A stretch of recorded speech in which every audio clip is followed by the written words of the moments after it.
Puji nama Tuhan, shalom Bapak Ibu Saudara. Pagi hari ini kita ketemu kembali dalam ibadah yang spesial, ibadah kenaikan Tuhan Yesus. Mari kita siapkan hati kita mau datang kepada Tuhan, kita mau sanjung Yesus, karena hanya Dia yang layak terima pujian dan penyembahan kita pagi hari ini. Mari kita tundukkan diri, kita mau datang kepada Tuhan. Bapa kami di surga, kami bersyukur buat anugerah yang Tuhan berikan dalam kehidupan kami. Pagi hari ini kami mau sanjung Engkau, kami mau permuliakan Engkau karena hanya Yesus yang layak terima pujian dan pengagungan kami ya Tuhan. Kami siap untuk menyembah Engkau, kami siap tinggikan Engkau ya Tuhan. Glory bagi, glory. Terima kasih. Mulia, mulia bagi anak domba. Mari katakan mulia, mulia bagi anak domba. Sebab Engkau mulia dan layak dipuji, yang duduk di tahta dan yang akan memerintah selamanya atas semua yang di bumi. Mari umat Tuhan saja katakan mulia, mulia, mulia bagi anak domba. Katakan mulia, mulia ya, mulia bagi anak domba. Sebab Engkau mulia dan layak dipuji, yang duduk di tahta dan yang akan memerintah selamanya atas semua yang di bumi. Sebab Engkau mulia dan layak dipuji, yang duduk di tahta dan yang akan memerintah selamanya atas semua yang di bumi.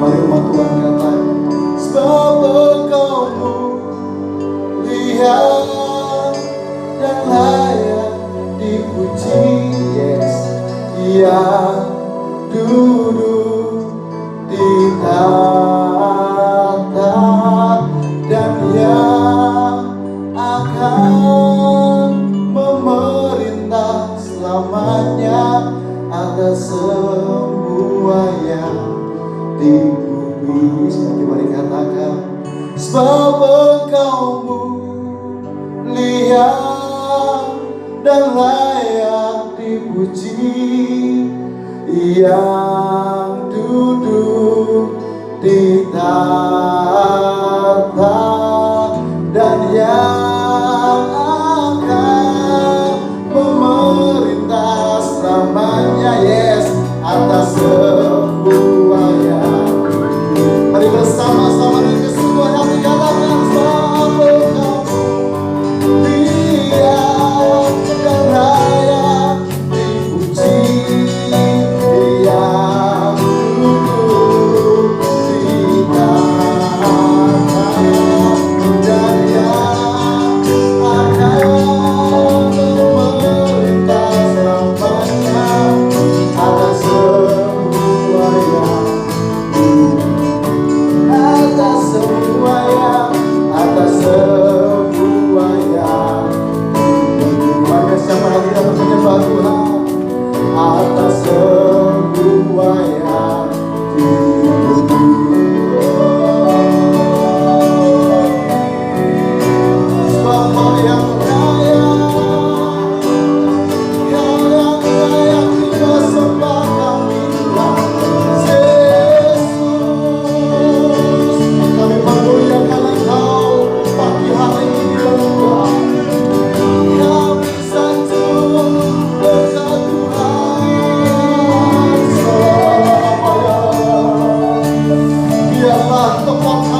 ditinggikan.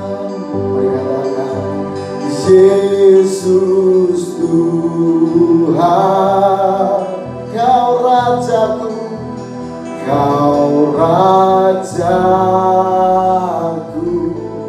yang bertahta, yang bertahta,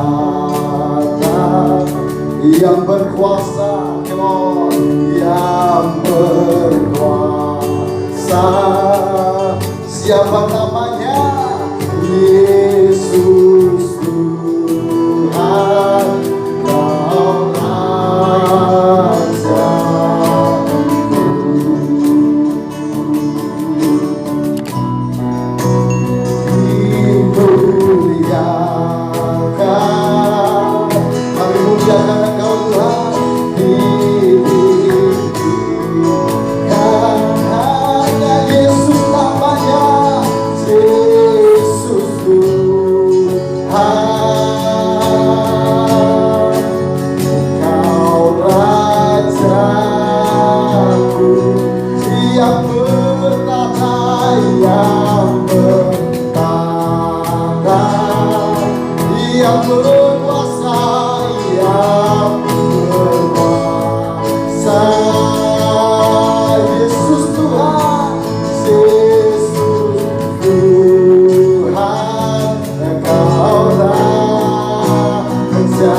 Kau siapkan hati kamu untuk kami mendengar firman-Mu.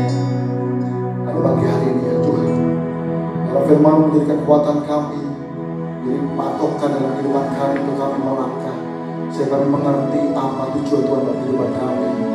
Berkati hamba-Mu yang akan menyampaikan firman, urapan yang datang daripada Tuhan, menyertai kehidupan hamba-Mu. Biar setiap orang yang mendengar, mereka dibukakan, dicelitkan karena firman-Mu besar kuasa. Terpujilah nama-Mu ya Tuhan. Kami siap untuk mendengar firman dalam nama Tuhan Yesus Kristus. Haleluya. Amin. Salam Bapak Ibu yang dikasihi oleh Tuhan. Kita ketemu kembali dalam ibadah yang khusus hari ini, yaitu ibadah kenaikan Tuhan Yesus Kristus.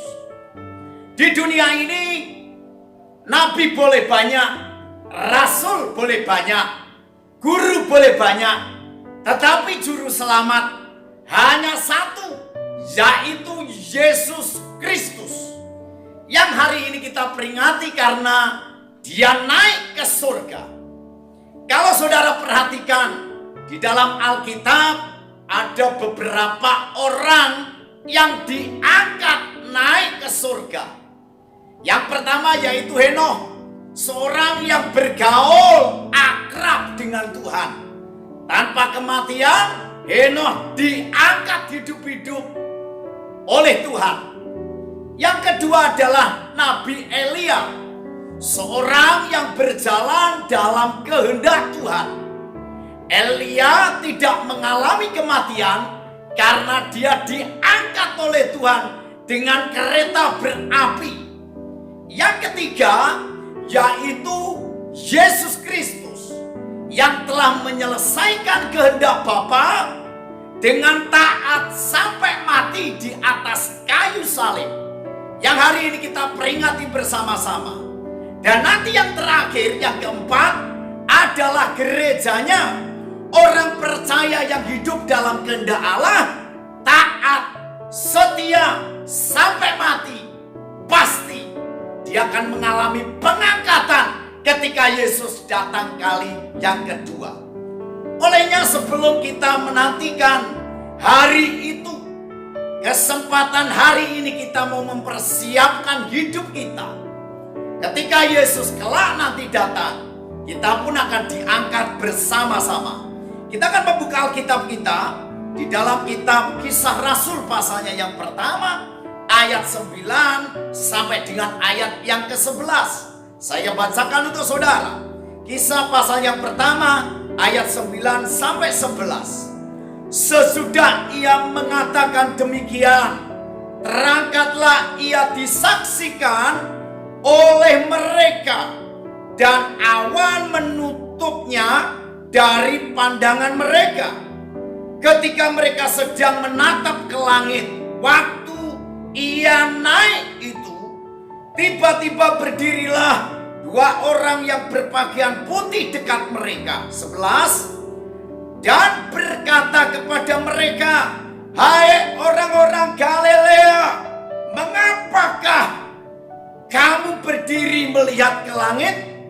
Yesus ini yang terangkat ke surga meninggalkan kamu akan datang kembali dengan cara yang sama seperti kamu melihat dia naik ke surga. Bapak Ibu yang dikasihi oleh Tuhan, dua kali murid-murid mengalami yang namanya terpisah dengan Tuhan. Yang pertama, pada saat kematian Tuhan Yesus, murid-murid terpisah. Karena apa? Karena Yesus ada di dalam kubur dan murid-murid di luar. Ini satu pemisahan. Tapi yang kedua, pemisahan yang kedua, hari ini yang kita peringati, yaitu pada saat kenaikan Tuhan Yesus ke surga. Olehnya bagaimana caranya merayakan kenaikan Tuhan Yesus di tengah-tengah krisis seperti ini. Dan kita belajar seperti murid-murid ketika Yesus naik ke surga. Di tengah-tengah krisis, apa yang dia lakukan, murid-murid kerjakan. Ada beberapa hal. Yang pertama, kalau saudara membaca ayatnya yang keempat, kisah pasal yang pertama, demikian, pada suatu hari ketika ia makan bersama-sama dengan mereka, ia melarang mereka meninggalkan Yerusalem dan menyuruh mereka tinggal di situ menantikan janji Bapa yang demikian katanya telah kamu dengar daripadaku. Hal yang pertama, di dalam kita merayakan kenaikan Yesus Kristus ini, apa yang harus kita kerjakan? Yang pertama, tetap menantikan Tuhan. Kita ulangi bersama-sama, tetap menantikan Tuhan. Bapak Ibu yang dikasihi oleh Tuhan, kata menantikan dalam bahasa Yunaninya yaitu peremeno, yang artinya masuk dalam hadirat Tuhan. Jadi murid-murid ini disuruh menantikan, bukan dia nganggur, bukan dia tidak melakukan sesuatu, enggak. Tapi murid-murid ini peremeno, yang artinya masuk dalam hadirat Tuhan. Di tengah-tengah krisis seperti ini, Tuhan rindu supaya hidup saudara dan saya, kita masuk dalam hadirat Tuhan. Kita perbanyak persekutuan kita dengan Tuhan. Supaya apa? Supaya kehendaknya yang terbaik terjadi dalam hidup saudara dan hidup saya. Bapak Ibu yang dikasihi oleh Tuhan, kalau saudara membaca dalam kitab Mazmur pasalnya yang ke-62, hanya dekat Allah saja aku tenang, daripadanya lah keselamatanku. Ayat yang ketiga, hanya dialah gunung batuku dan keselamatanku, kota betengku, aku tidak akan goyah. Ini dia memakai kata dumiah yang artinya menanti dengan tenang dan kepercayaan penuh kepada Tuhan. Makanya orang-orang yang menanti-nanti Tuhan itu akan mengalami yang namanya ketenangan seperti Daud ini. Namun beda dengan kitab Mazmur pasal yang ke-33 ayat yang ke-20. Jiwa kita menanti-nanti Tuhan, dialah penolong kita dan perisai kita. Kata menanti-nanti Tuhan dalam kitab Mazmur pasal 33 ayat 20 ini bahasa aslinya yaitu memakai cakap. Cakap itu artinya melekat dan merindukan. Jadi ini orang-orang yang menanti-nantikan Tuhan itu orang-orang yang melekat dan merindukan. Hari ini saya rindu di saat-saat pandemi seperti ini, mari kita melekat kepada Tuhan. Dengan engkau melekat kepada Tuhan dalam kerinduanmu, saya percaya orang yang menanti-nantikan Tuhan akan diberi kekuatan oleh Tuhan dan diberi kemampuan, bahkan diberikan jalan keluar bagi orang yang menanti-nantikan Tuhan. Namun beda dengan kitab Mazmur pasal yang ke-42 atau Yesaya 40 ayat 31, yaitu menanti. Dia pakai kata khofah. Khofah itu artinya menanti dalam pengharapan atau mengikat tali bersama-sama dengan meminta. Artinya sesuatu yang dikerjakan dan itu sulit untuk dilepaskan. Itulah khofah. Bapak Ibu, menantikan di sini bukan diam tidak melakukan apa-apa, bukan. Tetapi penantian yang mengaktifkan iman kita, pengharapan kita, kasih kita kepada Tuhan. Itulah yang Tuhan inginkan ketika Yesus naik ke surga. Maka murid-murid ini menanti-nantikan janji Bapa, yaitu Roh Kudus yang akan dicurahkan. Puji Tuhan. Jadi untuk menanti ini, dalam penantian ini tidak mudah. Maka kalau ada orang yang berkata dalam hidupmu, saat orang ngomongin engkau di belakang, engkau jangan gentar. Karena apa? Itu artinya kita jauh di depan mereka. Saat orang merendahkan, itu artinya kita jauh lebih tinggi dari mereka. Kalau engkau direndahkan, tidak apa-apa. Karena apa?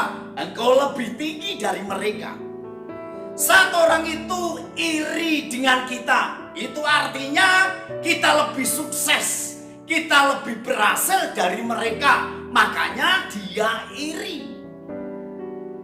Dan saat orang berbicara buruk, itu artinya hidup kita jauh lebih indah dari mereka.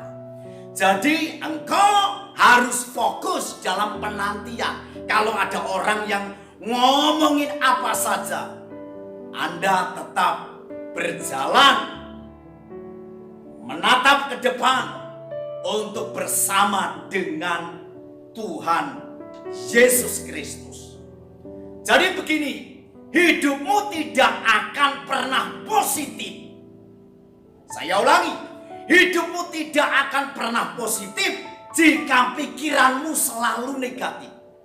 Kalau orang punya pikiran negatif, maka hidupnya juga akan negatif.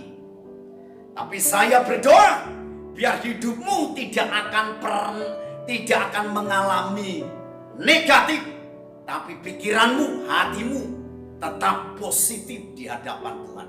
Apapun orang berkata, engkau tetap berjalan dalam kehendak Tuhan. Sekarang hal yang kedua, kita akan membaca dalam Kisah pasal yang pertama ayat yang ke-11. Dan berkata kepada mereka, hai orang-orang Galilea, mengapakah kamu berdiri melihat ke langit? Yesus ini yang terangkat ke surga meninggalkan kamu, akan datang kembali dengan cara yang sama seperti kamu lihat dia naik ke surga. Hal yang kedua yaitu tetap berjalan dalam panggilannya. Galilea adalah tempat murid-murid melayani bersamanya. Tuhan sedang mengingatkan untuk tetap berjalan dalam panggilannya. Sebab kata Galilea memiliki arti seperti roda yang terus berputar. Tuhan tidak berhenti berkarya dalam kehidupan setiap kita. Jadi Bapak Ibu yang dikasihi oleh Tuhan, hal yang kedua ini Tuhan menegaskan untuk kita tetap hidup dalam panggilan. Sebab di Galilea itulah Tuhan terus berkarya, Tuhan terus menyatakan kuasa dan pertolongannya. Jadi hidup seseorang itu digambarkan seperti orang naik sepeda. Kalau kamu ingin menjaga keseimbanganmu, kamu harus terus bergerak dan maju.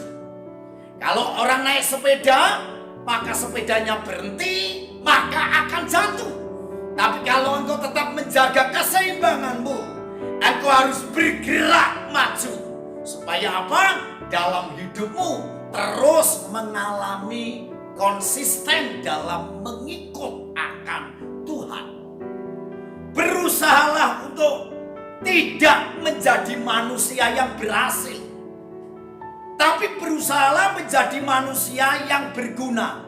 Apa artinya Anda berhasil? Apa artinya Anda punya kekayaan? Apa artinya Anda punya jabatan kalau hidupmu tidak berguna? Baik berguna dalam keluarga, baik berguna dalam masyarakat, terlebih berguna dalam kerajaan Allah. Saya merindukan, biarlah kau tetap dalam panggilanmu. Engkau sebagai orang yang dipanggil untuk menyelesaikan pekerjaan yang telah Tuhan tetapkan. Sekarang hal yang ketiga, kita membaca ayatnya yang ke-7 dalam Kisah Rasul pasalnya yang pertama.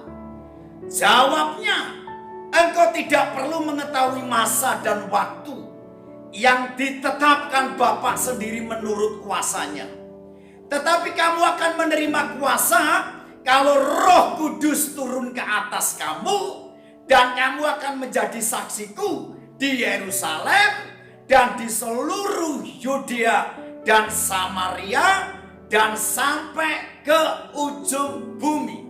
Hal yang ketiga, tetap percaya pada waktunya Tuhan. Sebenarnya murid-murid ini tidak salah. Dia berkata, Guru, kapankah engkau memulihkan kerajaan Israel? Sebab 40 hari Yesus itu mengajarkan berulang-ulang tentang kerajaan Allah. Tapi murid-murid belum tahu kehendak Tuhan yang sesungguhnya. Olehnya bagi Tuhan, Dia tahu kapan waktu yang terbaik untuk mengadakan pemulihan. Itu semua tergantung dari kesiapan dari murid-muridnya. Hari ini untuk memulihkan keluargamu, untuk memulihkan pekerjaanmu, untuk memulihkan pernikahanmu, itu tergantung kesiapanmu. Kalau Anda sudah siap untuk dipulihkan Tuhan, pasti waktu Tuhan yang terbaik akan memulihkanmu. Tuhan akan menolong engkau ketika engkau sudah siap. Pertanyaannya hari ini dalam kita memperingati kenaikan Yesus, apakah hidupmu sudah siap untuk dipulihkan Tuhan? Kalau engkau sudah siap dipulihkan Tuhan, maka Tuhan akan melakukan segala sesuatu dengan waktunya Tuhan sendiri. Jadi Bapak Ibu yang dikasihi oleh Tuhan, waktu itu ada dua, yaitu waktu sekarang dan waktu yang akan datang. Waktu sekarang yaitu kronos, pakai kronos. Tapi untuk waktunya Tuhan itu pakai kairos. Jadi kita berjalan menyelaraskan ini waktu kronos dan waktu Tuhan yaitu kairos datang dalam hidup kita. Kalau hidupmu mengalami kesiapan untuk dipulihkan di hadapan Tuhan. Jadi yang ketiga ini tetap percaya pada waktunya Tuhan. Berubahlah ketika kamu masih punya waktu. Karena mungkin akan tiba saat di mana kamu ingin berubah. Tapi kamu sudah tidak punya waktu lagi. Jika kamu menyanyiakan waktumu, maka nanti waktulah yang akan menyia-nyiakan kamu. Selama kita diberi waktu, kita gunakan waktu ini sebaik-baiknya. Jangan dengan berbagai banyak alasan. Tapi ketika engkau punya kesempatan, ada waktu, kerjakan waktu itu. Sebab kalau engkau menyia-nyiakan waktu, maka nanti waktulah yang akan menyia-nyiakan hidupmu. Olehnya, dalam ibadah yang khusus ini, bagaimana caranya kita merayakan kenaikan Yesus di tengah-tengah krisis? Yaitu kita diajar untuk tetap menantikan Tuhan, tetap berjalan dalam panggilannya, dan tetap percaya pada waktunya Tuhan, kairosnya Tuhan. Tuhan Yesus memberkati kita sekalian. Mari kita tundukkan diri di hadapan Bapa di surga. Bapa kami dalam surga, kami bersyukur kepada Tuhan. Firman-Mu yang sudah kami dengar, patri di hati kami, supaya kami boleh berjalan dalam rencananya Tuhan. Kami hidup dalam kehendak-Mu. Biar apa yang kami kerjakan, Tuhan dimuliakan. Terima kasih Tuhan. Kami mengucapkan syukur dan berdoa di hadapan Tuhan. Mari kita akan akhiri ibadah kita. Dari awal pertengahan sampai selesai dalam ibadah kami. Pujian yang kami naikkan, doa yang kami panjatkan, firman yang telah kami terima, biar ini menjadikan kekuatan dalam hidup kami.